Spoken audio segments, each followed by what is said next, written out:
Hey guys, how's it going? Welcome back. iPhone 12 Pro review. If you haven't seen it, check out my Apple iPhone 12 Pro first impressions video as well. Anyhow, so I've had this thing for about 10 days. And I've got 5 cycles finally on the battery. Yay! But I also don't let my phone go like subterranean low, and I don't use my phone like most other people do, where I'm killing the battery twice a day either. So yeah, I get awesome battery life. Even yesterday, took it off the charger about 7 o'clock in the morning kind of thing, 7:30 in the morning.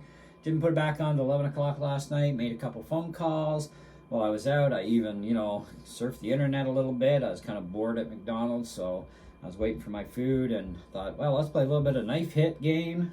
So I have 2 games on here, like Truck 'em All and Knife Hit. Knife Hit was more fun. So I was doing that, waiting for my meal, and of course, I've watched a few YouTube videos, did a bit of Facebook surfing, checked my account to see how broke I was now after buying parts for the car, because, gotta fix that stupid thing again. Anyways, so I do my usual activities, basically, right? My battery only dropped 6% all day, and I was like, man, I don't even get that out of my Mini, even when my Mini battery was at 100% health. And my battery's still at 100% health. But anyhow, I'm really loving the phone. And stay tuned to the end of the video as well.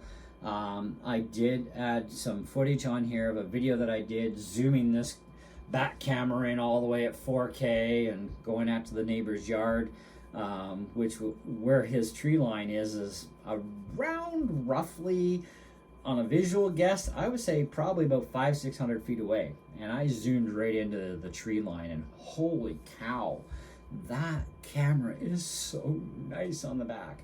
Okay, I'm a bit of a spoiled little brat because I got my iPad Pro, and it's an M2 version, 11-inch, and I love my iPad. In fact, it's what's shooting this video right now. Yeah. And so I thought, coming to a phone, it's kind of like, I like the cameras on the 12 mini, and I love the 12 mini because of the size, and I still get really good battery life out of it. And it's at 84% health-wise, and I still get awesome use out of it. But after getting spoiled rotten with the camera on the iPad, it's kind of like, I need another phone. Now, I was kind of looking for something small again, right? But not a lot of options out there with Apple, as we know, right? I also, I'm kind of a little leery on the iPhone 14. The 15s weren't quite out yet on the website for the courier that I deal with, because I buy my phones and my iPads from my cell phone company because I can get cheap monthly payments, which makes it affordable, right? And I can get, whatever I want that I can afford for monthly payments. And I kind of really stretched my budget between the iPad and the iPhone 12 here, but at least I got the 12 Pro here at basically just under half of the normal what it would be for a brand new spanking phone. And I'm pretty sure they probably sent me a brand spanking new phone pretty well. It wasn't in an Apple box, but it did come with the USB-C to Lightning cable, which is Apple. Although I don't use that cable for anything. I'm actually using a longer cable because their cable's too damn short. But it was like in that cardboard wrapper, like it hasn't been disturbed. And so whoever got the phone, I don't know, maybe they just took a look at it, went, nah, I don't really like this, it's too big or something, but not a scratch, fingerprint, mark, nothing anywhere on this phone, and 100% health and 1 cycle on it. How do you say no to less than $20 a month for 2 years, and then you own it in the end, right? So I'm thinking, and you got the better camera than the Mini, right? They share the same processor, right? So that's not a big deal. This does have more nits of brightness, though. If you look up the tech specs for just the brightness levels alone, you're getting 800 nits out of this thing, which is typical, 1200 nits max brightness HDR. Now with the 12 mini, there's only 625 nits of max brightness typical and 1200 nits max brightness HDR. So that part at least is the same. Looking at our contrast ratios, they're also exactly the same. a lot of your features and everything between the two are literally the same. And I do like the LiDAR scanner too, because I don't think the Mini had a LiDAR scanner. Just checking here. I don't think it did, actually. That is LiDAR scanner. Where do they list that? I'm just looking here. I'm on the website on my other computer.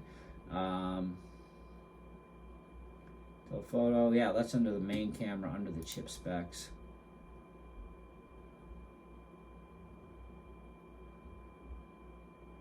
Yeah, so no mention of LiDAR scanner.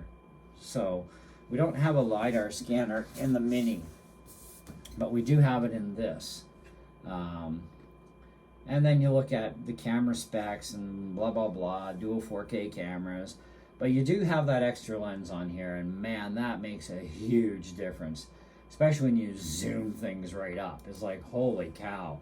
Now, if you want a really cool app, by the way, for camera, instead of Apple's, check out this. This is sweet. And you can go through a lot of different settings. You can tweak things, all kinds of stuff, right? And of course, it can do vertical and horizontal or portrait and landscape, so you can go either way with it.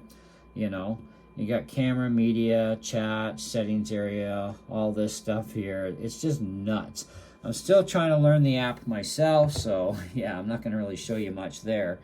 But still, I mean, it's called Black Magic Cam, and so check it out. It's free, at least 100% free, so no in-app purchase garbage or any of that, not that I saw anyhow.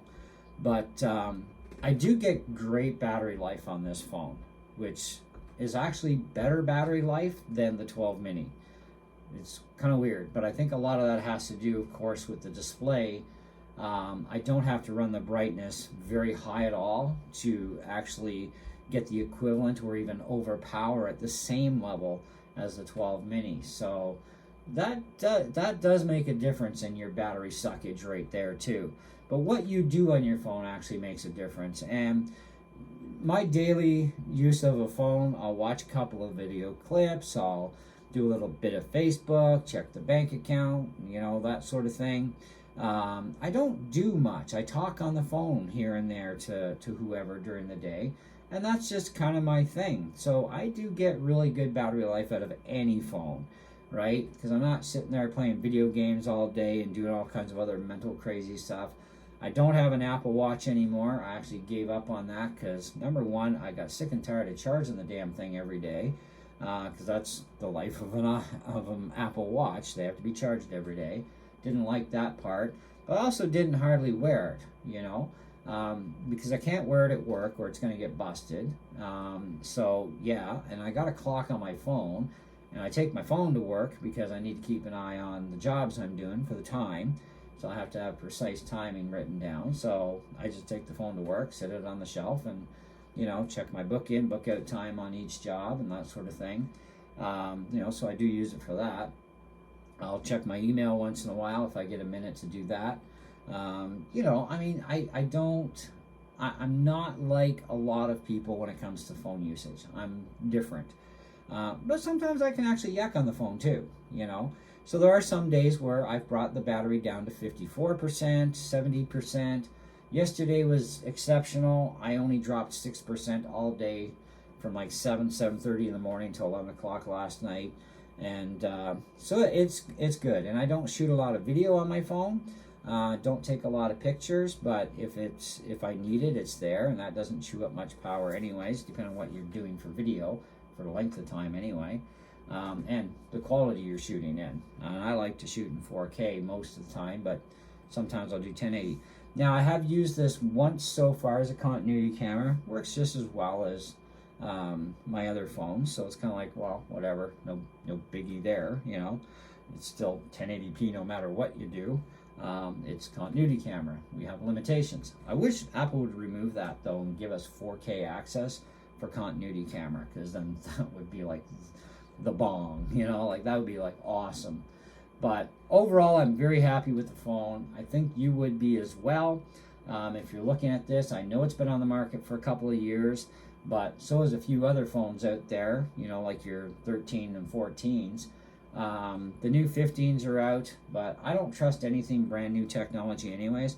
I want to see how much stuff goes wrong, problems people get, you know, that sort of thing before I buy into any kind of tech. You know, so when I'm done with this phone after the next 2 years, because I'm stuck with it on contract till then, when I do my next upgrade, I will likely go into maybe a 14 at that point, or maybe I'll go to a 15. Or, of course, we'll probably be looking at iPhone 17s by the time this thing's paid off, the rate Apple goes. So maybe I'll go to a 16. Who knows? We'll see how things go. It's going to have to be on a as-needed basis from this point on, because, yeah, it does kind of kill the budget when you're doing an iPad and an iPhone and all the contract costs every month. I mean, it's costing me a few bucks to do it, but I really did need a new iPad, and I thought this time I'm going with the Pro level. Now, this is also the 128 gig, which is the minimum you can get, and I do not recommend ever dropping any phone below 128 gig capacity. But they also have the 256 and the 512. Your color choices are silver, graphite, gold, and Pacific blue. Now, if I haven't convinced you to buy one of these things yet, well, maybe the Mini is more to your speed and size. You can still get them. That's not a big deal. Don't know if you can, I don't think you can get them brand spanking new anymore, but you can definitely get refurbished ones, and you can get 64, 128, or 256. But keep in mind, you're losing a lens and no LiDAR sensor. But you do get black, white, red, green, blue, and purple for the 12 minis. I got blue for my 12 mini. Actually, I'm a blue kind of guy. Purple would have been nicer because I do like purple too, but you know, just the way it went. But I still wouldn't touch anything below a 128 in any phone, okay? But the max you're going to get is 256 there. At least you can go to half a terabyte on the 12 Pro if you needed that kind of storage space. Because a lot of people do use their phones for all kinds of video and stuff. And, you know, I got to be honest with you. I think I use my phone more for doing videos now, same as my iPad, than I'll actually touch my DSLR 4K camera. But the DSLR does have its place that is superior over any phone or iPad. It's just that I find that the setups are a lot easier to do in here with an iPad or an iPhone as opposed to the DSLR. So I don't know. It's kind of like, but I still use the DSLR. It can still do stuff that no phone or iPad can do. So, and at least mine's 4K. So, you know, I've got that benefit there. But anyway, that's what I got for you guys on this one. So we're going to cut now into the little video footage that I cut with this phone. And you can tell me what you guys think in the end result. I'm happy with it. I give it a 4.5 out of 5. I have no issue there. Definitely worth getting, even a certified pre-owned. I don't know what courier you deal with, but I know with Kudo and Rogers, you can get 2 different quality ranges of certified. Always go for the top dog, of course. It's a few dollars more, but hey, you might just get perfection.